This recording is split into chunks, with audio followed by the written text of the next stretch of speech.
Welcome to Le Castellet as we return from across the Atlantic for the 2019 French Grand Prix. Reintroduced to the Formula One calendar just last year after an absence of almost 3 decades. The circuit Paul Ricard, where racing legends such as Alain Prost gave us some Turn 1 excitement before Valtteri Bottas and Sebastian Vettel and a commanding victory from Lewis Hamilton gave us a brilliant race last year. What, I wonder, will it have in store for us this season? A lap of Paul Ricard then consists of 15 corners and a total length of around 3.6 miles.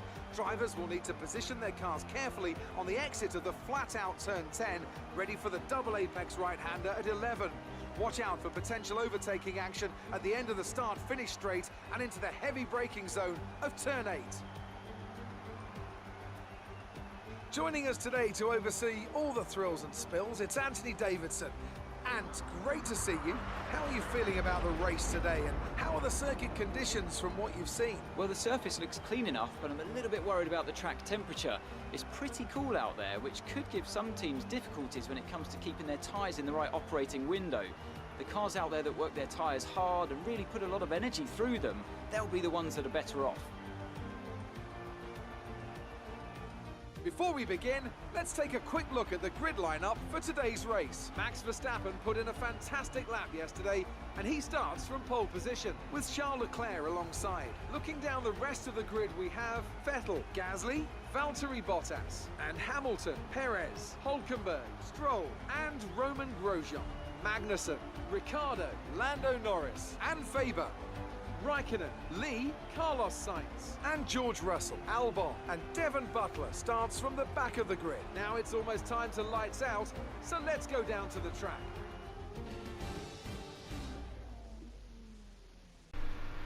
So then there is the grid. No one has any grid penalties. We remain in 16th place. One stop strategy, yep, that's the right one to do. We're going to change it though. We're going to go mediums onto hards. 15, 12. We'll go 16, 11. And if we need 2 laps worth of fuel, yeah, I think we'll go 2 laps worth of fuel. And if we need to pit a bit early, we can. The low tyre management there is 2-stop strategy, which is a second and a half slower. But I'd rather not. I'd rather just stick to the high tyre management. No sign anywhere of the soft tyres. They do burn up very, very quickly here, as you can expect. So that is the one we'll lose. Yep, that is it. So we'll be on the hard tyres. We are indeed. So then we'll start the formation lap. Have a slow tour around as well. A few cars behind us, of course, but we're starting from 16th. Probably the only car out there on the hard tyres. So this will be an interesting first few laps then. We'll probably lose a few positions, lose touch with the midfield. But the race might come to us. I'm not expecting heroics, to be honest with you. I think we'll finish, put it that way. Where we'll finish, I don't know. Pretty much everyone inside the top 10 will be on a 2-stop strategy. In fact, I can absolutely guarantee they'll be on a 2-stop strategy. So you never know, might be able to claw a few positions up. Will be quicker as long as the longer this race goes on. So just following our teammate round and then lining up in 15th and 16th place. Pretty cool having Raikkonen as a teammate, to be honest, with the almost, well, I wouldn't say 20 years, but about 16 years of experience that he's got.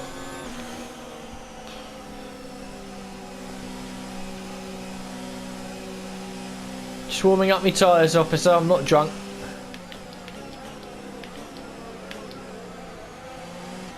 So as you can see, it's pretty difficult to hit the barriers here. There's abrasive runoff all around the circuit.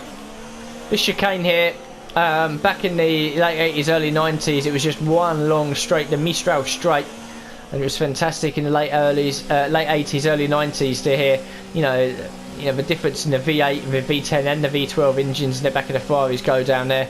You can really tell the difference between them. The abrasive runoff areas that I just mentioned there, yeah, it's a fully tarmac runoff areas, which is something that F1 does these days. You know, they want more tarmac in the areas rather than grass and gravel, so it stops the cars from you know, rolling over in the gravel or not losing any speed on the grass if it's wet.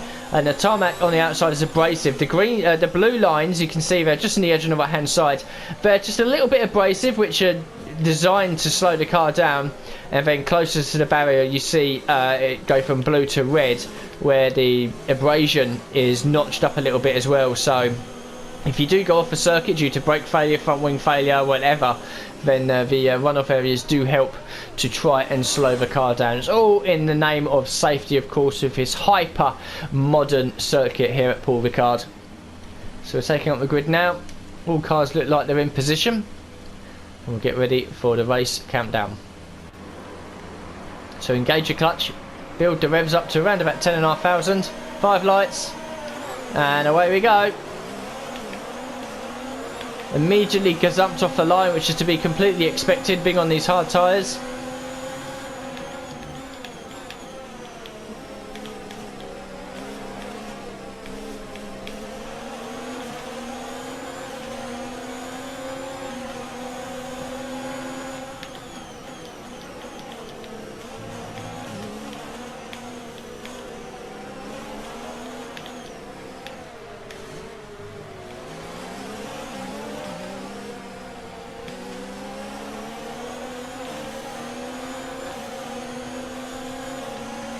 Still side by side, but Albon's made a mistake on the soft tyres as well. Oh, we're 3 wide.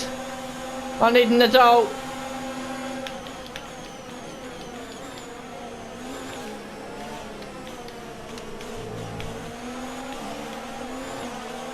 And after all that, we're down into 19th place. How's that happened?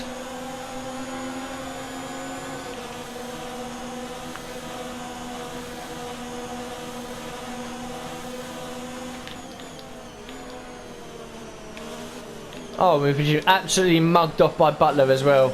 Well, we are dying on these hard tyres already.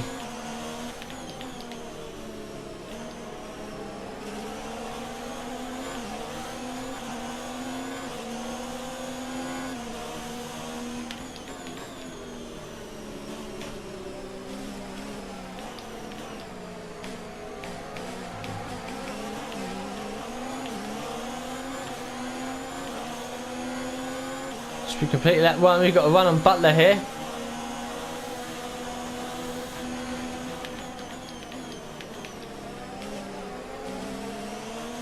No way through there, and oh, we're all over the show as well in these hard tyres.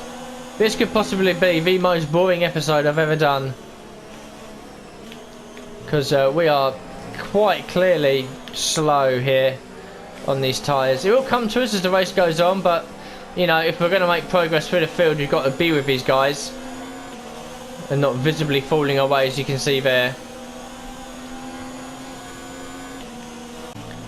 So coming out the final corner to complete lap 2, they're all disappearing.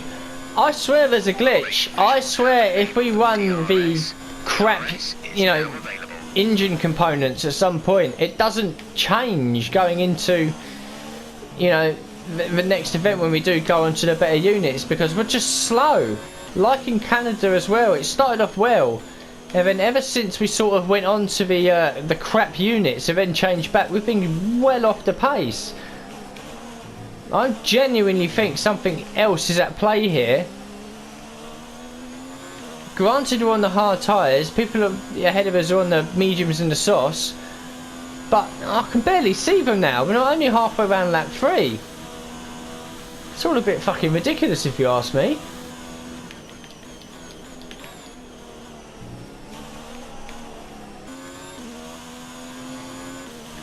Oh, lap 4, Charles Leclerc has just retired from the session, and his teammate Vettel was behind us because he's already made a pit stop.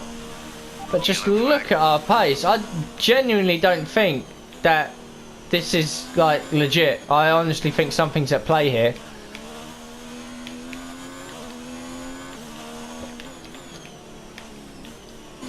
So coming into lap 6, more drivers in the pits then, coming off of those soft tyres. We're momentarily up into 13th place.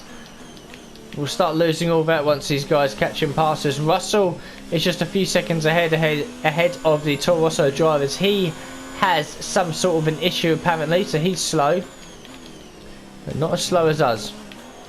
This is a nightmare.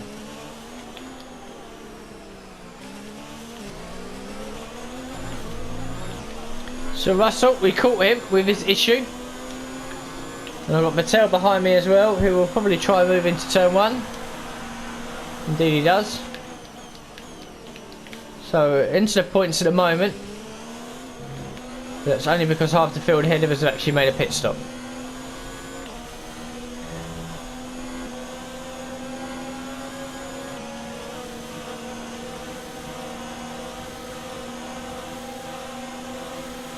Okay, we lost the position. Tried to keep focus.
Of the tyre deg are going to kick in soon.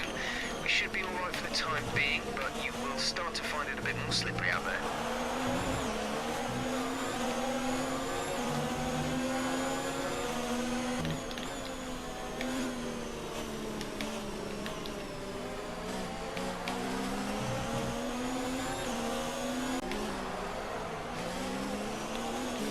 I think coming into lap 11 as we start to tumble down the order again, I think it's our engine temperature. Just looking at it sometimes, since we hit about 124, 125 degrees, and it goes from green to being yellow. So I think it's our engine temperature is causing us issues. This lap so far has actually been quite good. Maybe it's cooled down a little bit. But certainly down the Mistral straight, it shoots up high. And that, I think, is what's killing our top speed. And that is what's killing our pace.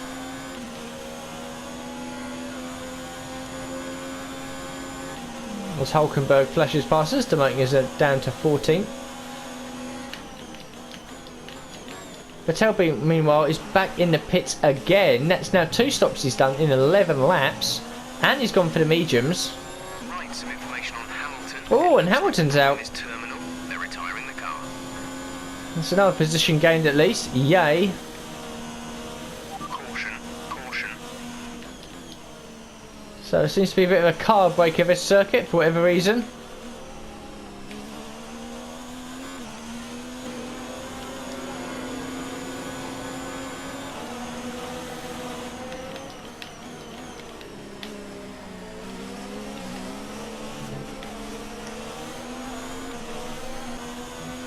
So we're now on lap 13. The balance is coming back to the car a little bit, but we're still off the pace. Most of the one-stoppers have already been in. Here comes Magnussen, pushing us down to P10. So we have risen up the order, but of course in a few laps we'll be making our pit stop and probably rejoining, I assume, in last place. And then hopefully the balance and the speed comes back to the car a little bit more on the medium tyres, because we're really not having a good race here on these hards.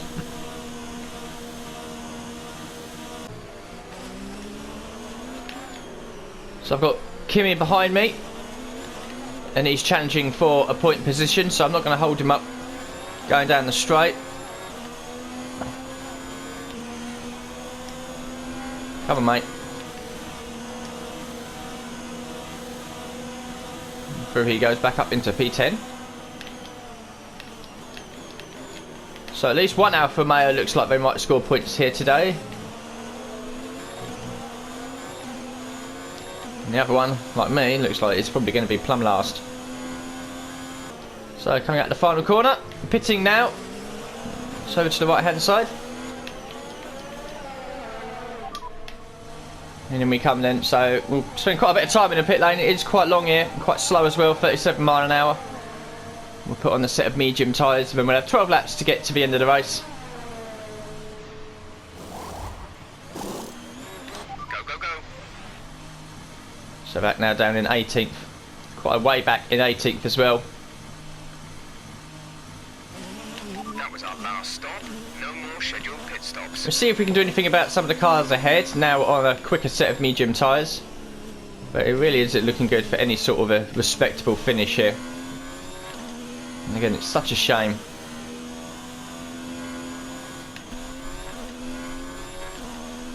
So Albon and Russell are in the pits for the second time, so we move up to 16th place.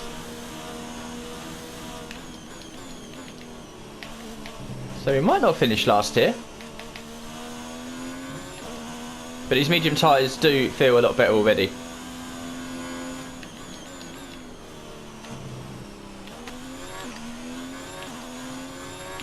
Sainz is now in the pits as we come into lap 19. So up to P15 now. Slowly rising. And we are catching these cars ahead of us as well. There's a battle of about 6 or 7 cars just up the road. And we are catching them by almost a second of the lap. So if we can keep this performance up, we might have some late race heroics here. Up to the car in front is 6.2 seconds. So coming into lap 22 of 27. The gap between ourselves and Butler is now 3.1 seconds. It is coming down slowly. We've got to keep pushing here. We've dropped Sainz and the 2 cars behind. In fact, Sainz is just moved past by Russell, so maybe the McLaren has an issue. So we're just focusing ahead here. I don't think points is going to happen. There's something, you know, a few other people make late pit stops, or there's a couple of retirements or whatever. But we can certainly try to claw back and forget about the disappointment of the first part of this race with some sort of respectable position. I am pushing here to try and close this gap.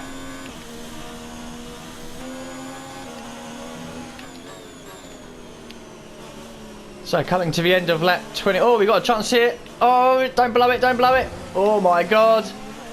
I was just about to say, we caught Butler. We've got to get past as soon as possible.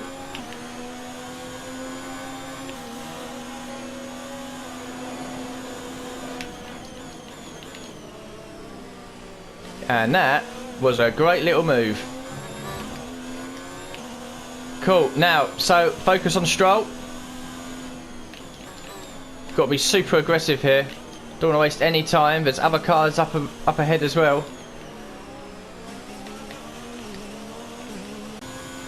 Some information on Stroll. They seem to have an issue. Oh, Jeff's just telling me Stroll has an issue. So this will be an easy move once we catch up to him.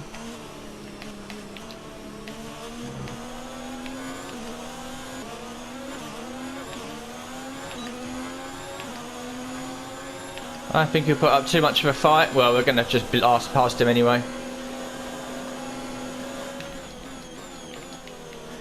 And that is now P13. Next target is Norris, who's 4 seconds up the road, so he might be running out of time here.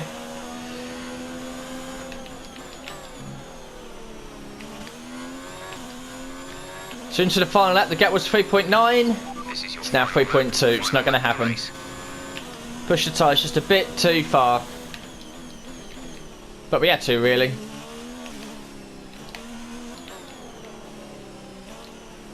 I'm pushing, I'm pushing, I'm pushing.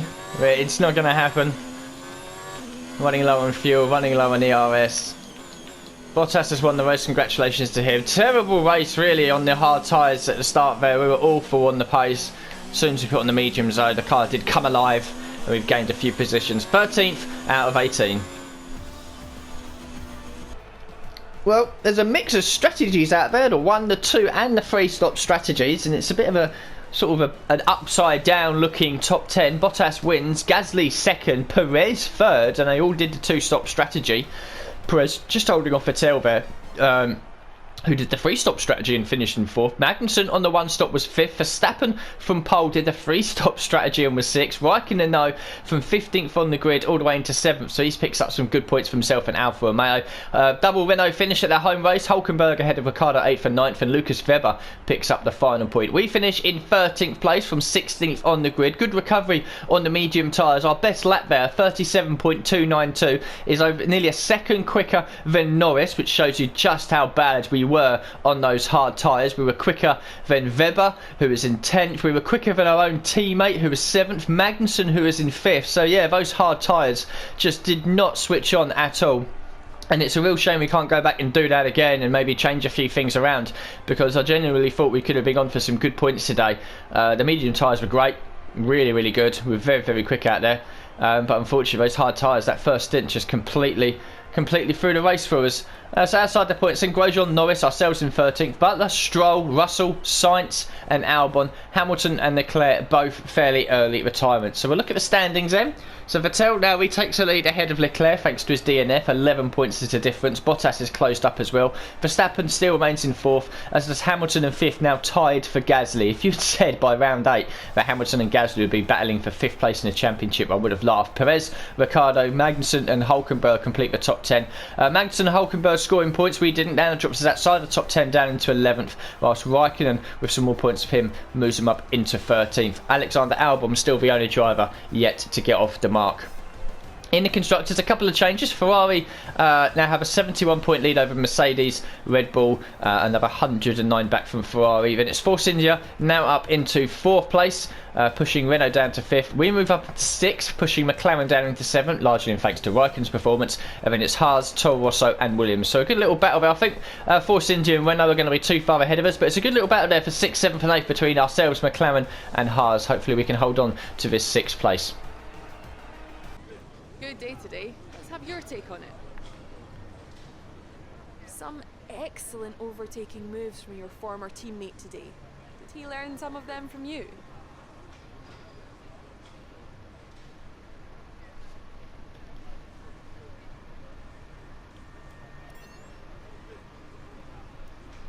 Judging from today's race, it must be pretty hard to fend off Devon when he wants to pass.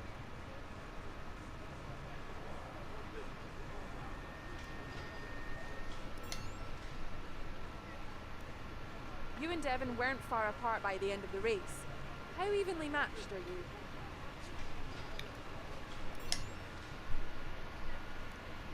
You really cut your way through the field today. What was your strategy?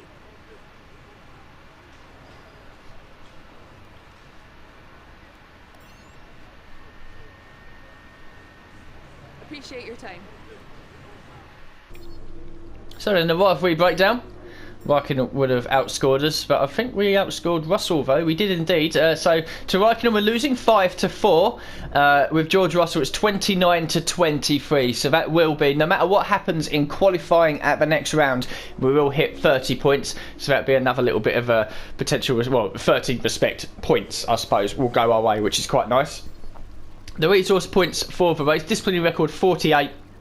Clean lap 96. I got an ETL fairly early, I think, in the race. Race position versus qualifying 80 as well. Session participation and the race bonus 311. We didn't get our resource points target, which was to qualify in 15th place. I think the best we did was here actually with 16th, which is disappointing. So we missed out on an extra 400 there. Yeah, it is qualify 15th or better. Unfortunately, we failed to do that. I think it's the first one we've failed to do this season, so that's a shame. So the reputation there going up with a few of the teams as well. I thought the reputation might go up with Alfa Romeo. The questions there, I think 3 of them all favoured the reputation increased with the team, but it's already quite high as it is anyway. And the respect level shows no change at all. Excellent result today. Finishes like that will look good on your contract reviews. On to the next one. Yeah, even though it was a disappointing race by all standards, it was good at the end, pushing the car nice and hard and getting a couple of overtakes done. Quite impressed with the one on Butler, actually, defending the inside, and we just went for it anyway. Just shot it up the inside, braked late and made the corner and made the move stick. We still hit our targets. We still hit our racing qualifying targets, which was 18. So we now have our second contract negotiation of the season. So then, let's start this. You can see there our value is a little bit higher than our contract value, so we can add certain things. So if we keep this at 18 and 18, second driver easy, we'll keep that at level 1. Yeah, we'll try this one. So 18th, second driver easy, which exactly it is at the moment. Major and minor upgrades, keep that at level 2. We're nowhere near doing ultimate upgrades yet, so there's no point in pushing for level 3. We'll keep the pit stop efficiency at level 1. The simultaneous development was level 1. We'll go to level 2, so we can do 3 upgrades per department. And we'll do this one. We'll do level 3 race bonus, and we'll propose that. Okay, it's a little bit high. Fine, that's fine. We need to make some compromises. Yeah, that's fine. Okay, right, so we'll drop the race bonus down to 2. Simultaneous development down to 2. And that should be enough. Yeah. All right, the terms have been agreed. All that's left is to sign the paperwork. There you go, negotiations successful. Congratulations, your contract negotiation was successful. Your new contract terms will apply from the next race weekend then. So the top bit there, 18th expected qualifying and race. Team order as second driver, team goal easy, we keep that as the same. We could go team order first drive, which means we gain about 20 or 30 extra resource points for each session we do. But the contract perks are the more important ones. So the upgrade speed and the pit stop efficiency side doesn't change. We go from level 1 to level 2 race bonus. And I think that's it. That's the only thing we've changed. So that's fine. I was going to go simultaneous development 3 upgrades per department, but 2 is fine. 2 is enough. So we'll gain a few extra resource points as well. Basically, whatever resource points we pick up for the race, not including our team goals, is basically an extra 50% is added on. So if we have good races, we should pick up some good resource points. So the research and development. Well, first of all, we'll have a look at the vehicle management screen. Everything's still quite nice and healthy. The gearbox as well. We've got a new one obviously coming in, practice gearbox coming into Austria. And 25% of 3 of the 6 races done, so that's very nice. That's nice and healthy. So R&D in progress. Coming into Austria, we should have 2 major upgrades: the cylinder head for the powertrain and the rear floor under tray for the chassis department. If they both fail, we're going to need about 1,100 resource points to get these back on the car going into the next weekend. And you can see up there we've only got 1,279. So I'm not going to do any upgrades. I'm going to wait to see if these pass. If they do, then by the time we're finished with Austria, we should be around about the 2,000 mark. So we can either probably do a load of work on the durability department or get a few minor upgrades done on various departments that we want to do. So we're not going to do any upgrades. And you see that if both them upgrades come in, it should probably take us up to where McLaren is, maybe. We might get past McLaren if they have any upgrades or not. We'll have to wait and see. So there are results for the season this year. It's a bit scattered. There's no real consistency there. Retirement, 2 strong points finishes, a 17th, back in the points in Spain. We finished Monaco in 12th, crashed out in Canada, and then only 13th in France, and it should have been a lot better. So it's a bit scatty at the moment. Austria up next. It's a track I do like. So hopefully we can put in a good performance there. We've got one message from Carl. Debrief, good work hitting your targets. And that then is the race all done. So we've got a new contract which gives us a few more resource points in the race as long as we keep it clean. We should have a couple of nice healthy upgrades coming onto the car going into the next episode. As for the weekend, very similar to Canada. I'm glad we finished, and I'm kind of glad as well that, you know, we did actually have some very, very good pace in the medium tyres. Whatever happened on the hard tyres in the first stint of the race, I have absolutely no idea. It'd be nice if I could go back and redo that race again and do a different strategy, because I think we could have been where Raikkonen was, to be honest, fighting for like 6th, 7th and 8th and pick up some more points. But hopefully we'll have a good performance in Austria. But for now, thank you very much for watching this episode, and I'll see you all for the next one very soon.